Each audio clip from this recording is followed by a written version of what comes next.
L'abbiamo ribadito sue liriche sono considerate da molti un esempio alto di divulgazione culturale. Le sue poesie sono appassionate e drammatiche, di esse egli cura anche la versione recitata in video, rivelando grande maestria grafica, ma soprattutto riuscendo a scavare con l'ausilio della sua voce flettica ed evocativa i più intimi meandri della vita e dell'anima, evocando una sorta di magaria, come dice lui, che suscita intanto ed emozione. Il suo linguaggio è senza fronzoli e scultorio.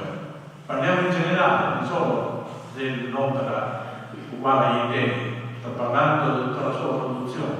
È un linguaggio sapienziale, sostanza d'anima, come egli stesso lo definisce, affrancato dai tecnicismi, capace di coscienza riflessa e di portare alla ribalta nei romanzi e nelle commedie i sentimenti delle persone semplici. Egli, come diremo, si è cimentato anche nella traduzione in lingua poetica siciliana dei versi di grandi poeti di ieri e di oggi. Infatti il suo basamento culturale e poetico attinge in profondità alle sue radici solane, ma soprattutto all'intimità spirituale dei siciliani. I suoi libri, i video, le sue poesie raccontano ampiamente il suo discorso culturale, l'impronta magnifica di una lingua che ha contribuito a sostenere e difendere per più di 40 anni con tutte le sue opere. Siccome recentemente ha avuto l'incarico del responsabile della cultura, quello di ufficio pastorale diocesano, io un appunto lo vorrei fare, anche se non riguarda quest'opera, su un tema specifico. Un discorso a parte meriterebbe la religiosità che permea le sue liriche, ovvero la capacità di cogliere il divino che è dentro di noi e che è la più grande ricchezza che abbiamo. È una religiosità senza offese, senza solo la struttura, limpida ed esigente nello stesso tempo, che consente al poeta di testimoniare un'agave fraterna recepita con sincerità da tantissimi lettori e seguaci su Facebook. Una nota ulteriore sull'impegno dell'Esiopatti per ridare alla lingua siciliana dignità letteraria, ovvero di essenzializzarla e trasmetterla nella sua purezza al di là di genti e parlate locali. La sua opera, da poeta e da siciliano orgoglioso della sua terra, continua e comincia ad interessare pure il mondo accademico dal quale egli si è sempre tenuto fuori. Sono state assegnate anche delle tesi di laurea sulle sue opere. Critici lo allora lo stanno scoprendo, grandi attori recitano le sue liriche, musicisti ed interpreti si cimentano con i suoi versi, compagnie teatrali scoprono e rappresentano le sue commedie e i suoi drammi. Cito semplicemente le sue opere principali senza rinunciare ad anticipare che Patti sta avviando un'operazione culturale davvero impegnativa. Lo posso dire, penso, la versione in lingua siciliana del Vangelo di Matteo, con la partecipazione di un altro poeta, il suo grande amico Giovanni Grasso, che è qui presente in sala. Ma, come dire, vediamo quali sono almeno le opere in linea di massima, ce ne sono anche altre, oltre a Uguale agli Dei, di cui parliamo questa sera, che è un'antologia di grandi poeti tradotti in lingua poetica siciliana, di cui ho curato la prefazione. C'è un romanzo scritto in lingua siciliana dal titolo Vico Sacramento, che è quello che ha avuto un grosso successo anche editoriale, di cui ho curato pure la prefazione, su cui c'è una tesi di laurea. Poi, per quanto riguarda la poesia, La mia terra di Lincia, con prefazione di Enzo Faraone, Magaria, prefazione di Sandina Russo, e l'ultimo, La mia anima sa dell'uomo, raccolta poesie sempre in lingua siciliana, con la prefazione di Sandino Mirafetta.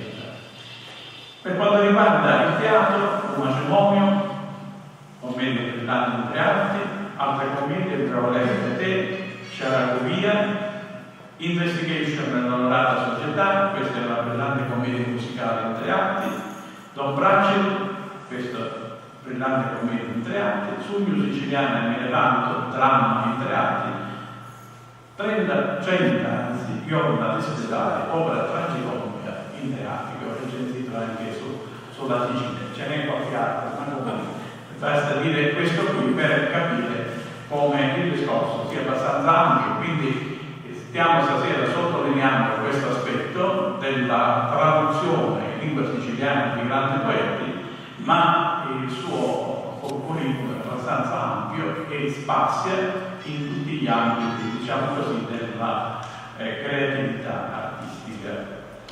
Ma soffermiamoci adesso sull'opera che presentiamo quest'oggi, che è uguale agli Dei. E io già nella prefazione del libro, che potete trovare anche qui, chi fosse interessato alla fine può anche chiederlo, e ho scritto alcune cose, peraltro già richiamate in buona parte. L'operazione culturale dei Lesiopardi, molto ardita e per tanti motivi complessa, trova una sua spiegazione, proprio come è stato detto, nell'amore per la poesia e soprattutto per la nostra terra di Sicilia e la sua lingua. Allora, nei testi contenuti in questo volume, che ha una copertina anticata, vedete? Ecco, apposta è stata fatta,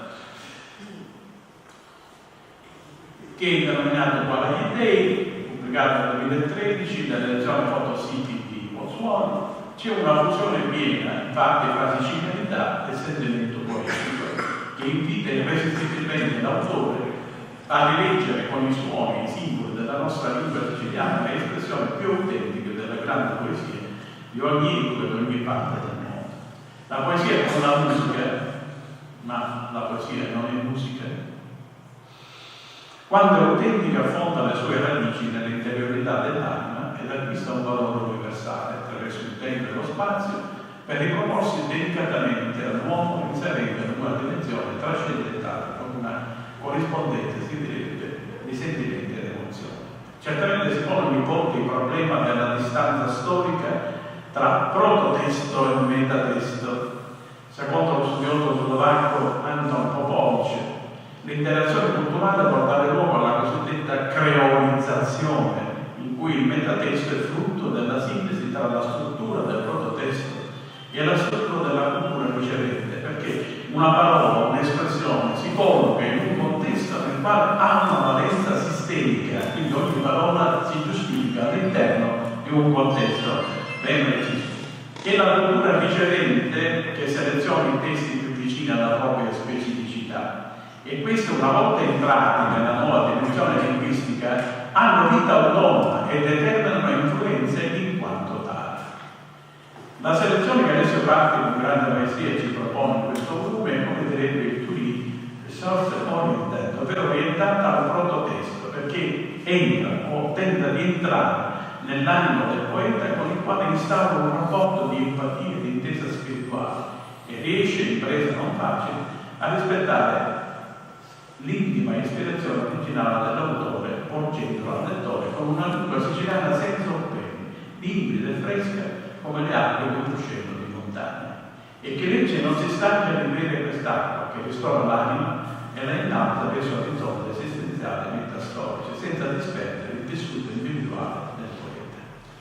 Il lettore viene agevolato dalla lettura a piedi pagina dei testi originali in lingua italiana e in versione italiana nel caso di testi greci e latini o scritti in lingue moderne. Tale espediente, al di là della sua funzione strumentale, consente di rendersi conto della validità dei nuovi versi, frutto del poeta traduttore catanese, appunto, Alessio Parti. Il libro raccoglie le terre di ogni epoca da Saffo, infatti l'incipit di una sua lirica dà il titolo al volume, ai poeti di oggi secondo una personalissima scelta motivata da corrispondenza di amorosi sensi, diremmo con il poeta, ma sempre all'altezza dell'intento culturale che l'autore si è proposto di rendere vivo e fruibile in più.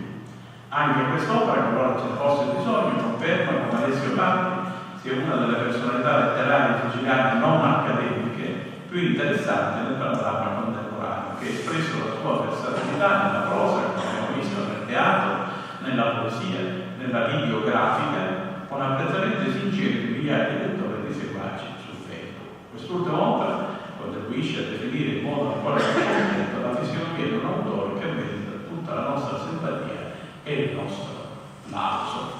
Grazie.